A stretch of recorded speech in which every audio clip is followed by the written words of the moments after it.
नमस्कार, मैं हूँ एस्ट्रोलॉजर अनीता चौहान। आप सब कैसे हैं? मैं भगवान से यही प्रार्थना करती हूँ कि आपके घर में हमेशा सुख समृद्धि का वास रहे। आपका और आपके परिवार के सभी सदस्यों का श्री प्रभु चरणों में हमेशा ध्यान रहे। इसी मंगल कामना के साथ आज का वीडियो शुरू करते हैं। आज का टॉपिक है, क्या आपके घर में भी धार्मिक पुस्तकों का ढेर लगा हुआ है? कि आपने इतना ढेर लगा रखा है धार्मिक पुस्तकों का कि आपको खुद नहीं पता कि हम कितनी किताबें ला चुके हैं। और जहाँ भी जाते हैं, जब वहीं से किसी भी तीर्थ पे गए और आपने वहाँ से कुछ किताबें ले आए और उस समय इतना जोश होता है कि हम इसको पढ़ेंगे, लेकिन वो कभी पढ़ने में नहीं आती हैं और लाके अपने बुक में उसमें अलमारी में रख देते हैं। तो ये गलत है। इससे बृहस्पति की एनर्जी खराब होती है और बृहस्पति का अपमान भी होता है। तो इसलिए आप जहाँ भी जाएं ऐसी बुक्स नहीं खरीद के लेके आएँ जो आप पढ़ नहीं सकते और उसे लाके उचित स्थान पे रखें। जो बुक्स आप नहीं पढ़ते हैं उनको दूसरों के साथ शेयर करें, उनको दें। अगर आप नहीं पढ़ सकते हैं तो कुछ दिन वो पढ़ लें, तो इससे उनकी एनर्जी बैलेंस रहेगी। और जो बुक आप नहीं पढ़ते हैं उन्हें किसी धर्म स्थान में दान कर दें। वहाँ से जिसको चाहिए होगी पढ़ने के तो वो पढ़ लेगा लेके। तो इससे बृहस्पति की एनर्जी आपके लिए खराब नहीं होगी। और ना ही आप अक्सर देखा गया है कि मंदिर में भी ऐसे ही करते हैं कि आप जहाँ से भी जाते हैं मूर्ति खरीद लाते हैं, कुछ सामान खरीद लाते हैं और ढेर लगाते जाते हैं, ढेर लगाते जाते हैं। तो ये भी गलत है। तो घर में आप जो आपके इष्ट हैं, जो आप गुरु हैं, जो भी इनको आप मानते हो, सिर्फ उनको ही विराजमान करो, बाकियों का ढेर ना लगाओ। बाकियों का आप मंदिर में दो, जो विसर्जन लायक हैं उन्हें विसर्जन करो। इस तरीके से ढेर लगाना ठीक नहीं है। आप किस किस को मान सकते हो ये देखो कि परिवार में इतने सदस्य होते हैं, क्या हम सबका मान सम्मान कर सकते हैं? नहीं कर सकते। अगर आप सबका नहीं कर सकते हो तो आपको इतनी मूर्तियों का ढेर नहीं लगाना चाहिए।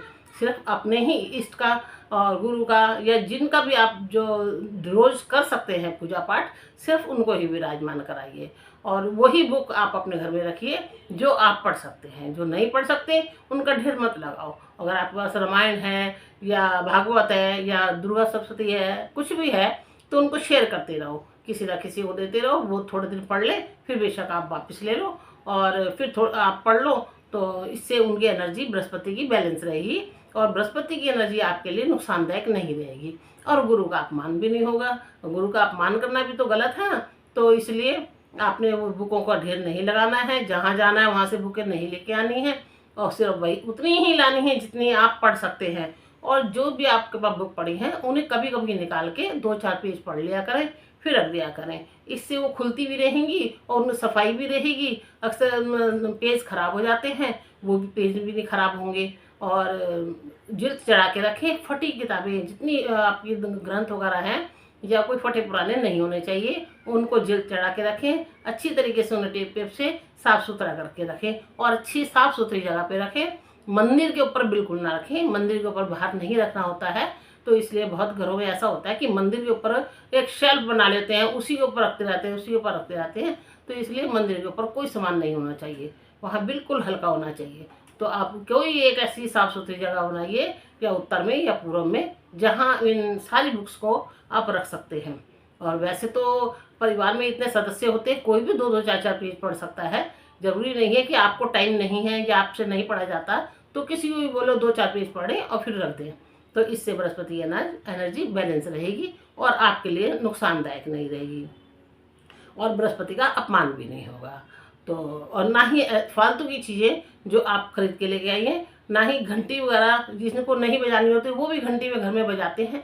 घंटी भी बृहस्पति की होती है, ये भी आपको घंटी घर में नहीं बजानी चाहिए। खासकर जो लोग बीमार रहते हैं उनके घरों में तो बिल्कुल नहीं बजनी चाहिए। जिनका बृहस्पति नीच राशि का होता है उनके घर में भी नहीं बजनी चाहिए। जिनका बृहस्पति बिल्कुल अच्छा नहीं होता उनको भी घंटी नहीं रखनी चाहिए।